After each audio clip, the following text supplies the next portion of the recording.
በስመ አብ ወወልድ ወመንፈስ ቅዱስ አሐዱ አምላክ አሜን። ሰላም ስድራ ለእግዚአብሔር ከመይ ሰንቢትኩም? አሜን። ለእግዚአብሔር አምላኽና በምሕረቱ ብቸርነቱ ካብ መዓልቲ ናብ መዓልቲ ካብ ሰዓት ናብ ደቂቓ ብሰላም ብምሕረት ዘጽንሐና ዘሎ አምላኽና ስሙ ዝኽበረን ዝተመስገነ ይኹን። አሜን። እንኳዕ ንሰንበተ ክርስቲያን ብሰላም ኣብፅሕኩም ኣብፅሕና እናበልኩ ከምቲ ልሙድ መንፈሳዊ ጽሑፍ መንፈሳዊ ማዕዲ ኣብ መዓልቲ ጎይታ ክፋል 5 ሒዘልኩም ቀሪበ ኣለኹ።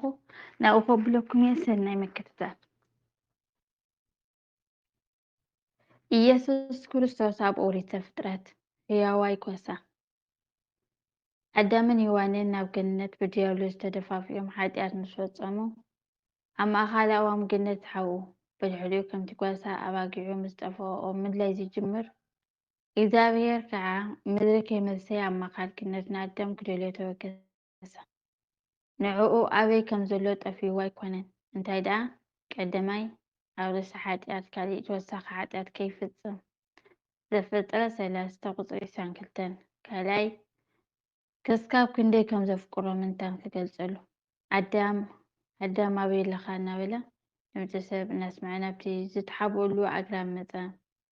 ቅድሚ ኣዳም ኣበይ ኣለኻ ምባሉ ግና ኣብ ርሑቕ ኮይንካ ዝስማዕ ድምፂ ኣእጋር እናስምዐ እዩ መፅዩ።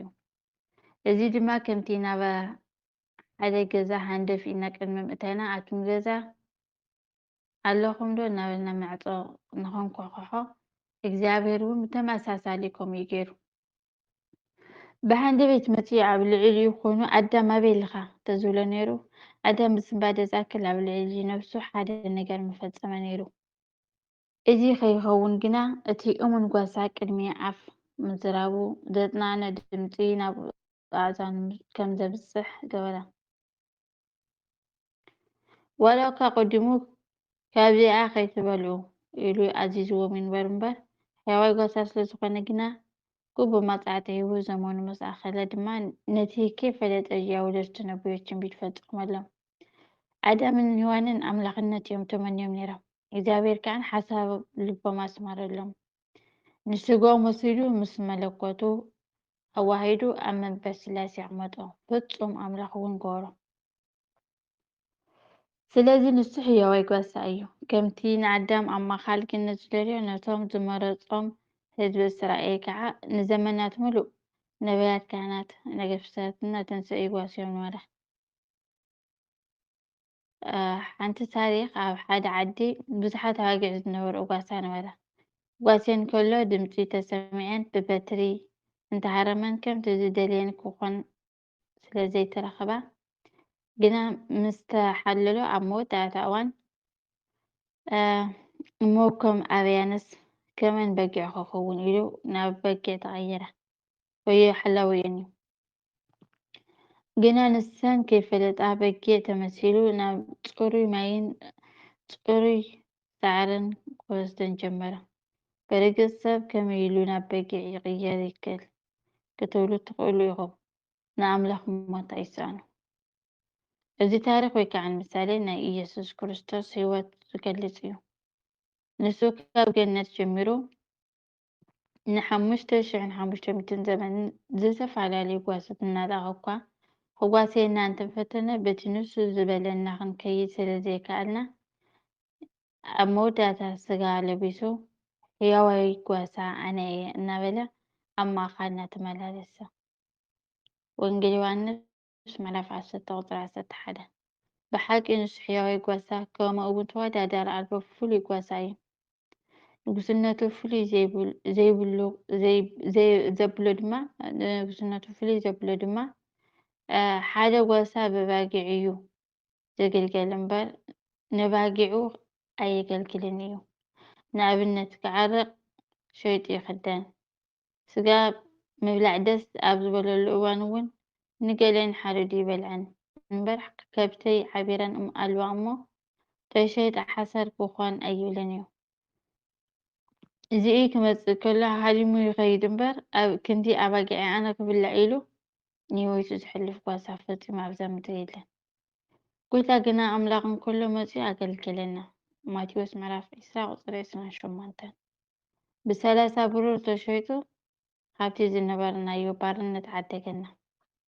ስግኡ ቆሪሱ ደሞ ኣፍሲሱ ክንምገቦ ሃበና። ማቴዎስ ምዕራፍ 26 ቁፅሪ 26 ንቦትና ወሲዱ ንህይወቱ ኣረከበና። ስለዚ ንሱ ፍሉይ ሕያዋይ ጓሳ እዩ። እቲ ንሰብ ዘይከኣሎ ንፈጣሪ ግና ኩሉ ይከኣል እዩ። ሓደ ሰብ ጓሳ እምበር በጊዕ ክኸውን ኣይኽእልን እዩ።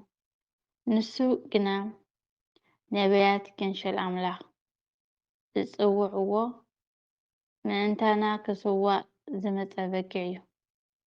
ወንጌል ዮሃንስ ምዕራፍ 1 ቁፅሪ 29 ባዕሉ ድማ ኣነ ሕያዋይ ጓሳ እየ፣ ኣነ ኣፍደጋ በጊዕ እየ ናበለ ንሱ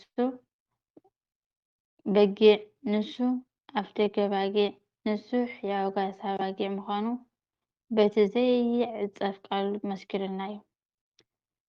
ወንጌል ዮሃንስ ምዕራፍ 11 ካብ 7 ክሳብ 13 እዚ ጥራይ ዘይኮነ ካሊእ ሰብ ክገብሮ ዘይኽእል ተኣምራት እናገበረ ከም ዝመፀ እዚ ምዕራፍ ህያው ምስክር እዩ። ወንጌል ዮሃንስ ምዕራፍ 15 ቁፅሪ 24 ንኣብነት ሰብ ክብላዕ ንነብሱ ቆራሪሱ ክህበካ ኣይኽእልን እዩ። ጎይታ ግና ዝሓለፎ ህይወት እንተደኣ መርሚርናዮ ቀዳማይ ንሱ እናበልዐ ካልኣይ ንእስራኤላውያን መኣዲ ኣበርኪቱ እናብልዐ ሳልሳይ ስግኡ ቆሪሱ ደሙ ኣፍሲሱ ንዓለም ሙሉእ ንክብልዑ ብምባል እናብልዐ እዩ ኣብዚ ዓለም ተገሊፁ።